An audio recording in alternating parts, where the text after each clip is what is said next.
Amid a surge of UFO reports, Chuck has assembled the residents of Salem, Missouri in search of UFO witnesses willing to share tales of their close encounters. How many of you have had experiences in Salem?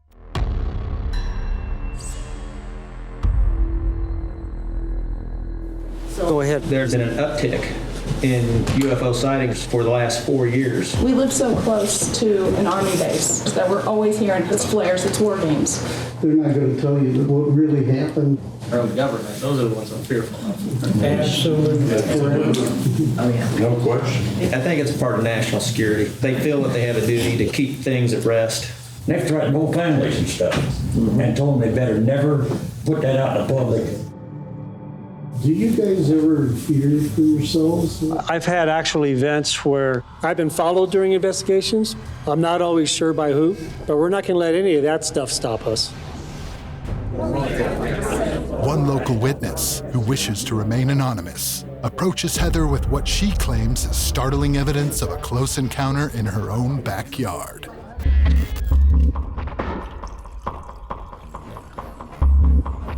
Did you pick up any photographic evidence? One witness showed me this. This was taken in her backyard.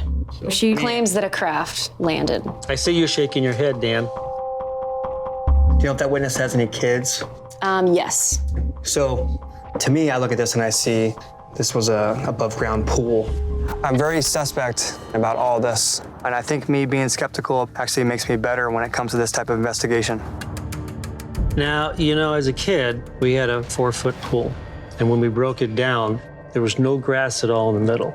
Everything was dead. From the outside edge, it was completely dead all the way through. My opinion is we should consider this and maybe go out there, check this out, maybe take some dirt samples. Yeah. The truth might lie somewhere on these grounds. This is it. If this is an actual UFO landing site, there could be changes in the soil, environmental anomalies, even residual radiation. Exactly the kind of evidence that could prove what these witnesses are claiming is true. Dan, you know, when we were talking about a swimming pool, this is at a slant. You wouldn't do that. All the water would shift to one side, especially if it's downhill. Right. I think my dad was right. After looking at kind of how the slope is at the house, no one would put a pool here. It's something else. Do you want to look at the photo? Yeah. The homeowners first noticed a ring on their property after allegedly witnessing a UFO rising over their backyard last spring. In the time since, the grass has grown back. You have that picture, Dad? Dan is using a photo transparency to pinpoint exactly where the ring was located. Okay, where do we need to be, Dan? Probably about here. Okay. You know, we'll map out the ring with the flags, so we give an actual area to be able to take soil samples. Let's do this like maybe every 3 feet. Is that good? Yeah. Where you think? That's about right here where the picture was taken. Once I take the soil samples, I sketch out the ring on my tablet, I measure, so I know exactly where the soil samples come from. Cool.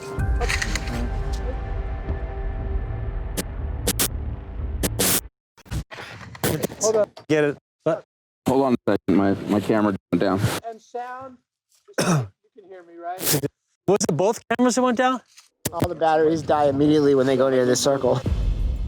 Your camera went down? What happened? That's working? I don't know, it just restarted. Over by this ring?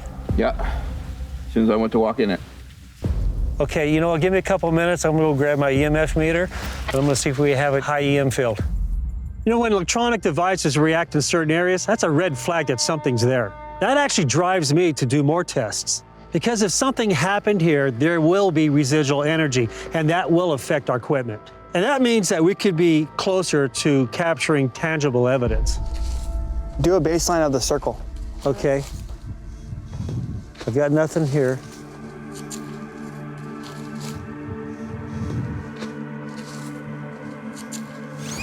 Ooh, you see that? Yeah. This meter is like going everywhere. Right back here, outside the ring, I'm not getting any readings at all. As soon as I step into the ring, look at this, look at this. You see how it jumps? It's jumping. Hang on. I thought on the bar. Whose van is that? Is that guy watching us? Could just be a neighbor. It definitely wasn't there before. Yeah. That's not one of ours? Is that one of our vans? No. Let's go talk to him.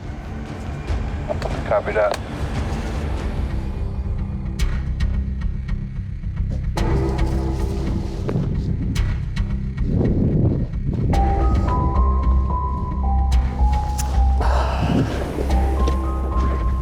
It looks like it's leaving.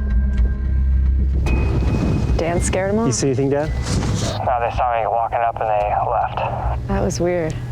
Oh, he's coming back now. Could be a neighbor. I don't know. Did you make eye contact? Didn't get close enough. What was it? Who was in there? Could you see anything? Like 2 people. I don't know. 2 males? I couldn't tell. You couldn't tell. Did you get their license plate? Did not.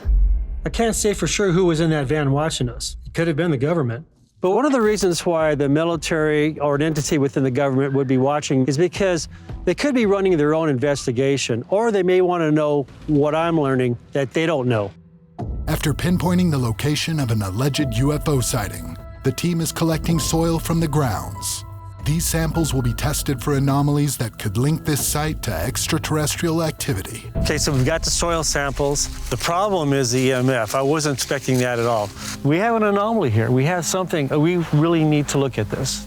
Let's go get that stuff analyzed. Let's see what we got.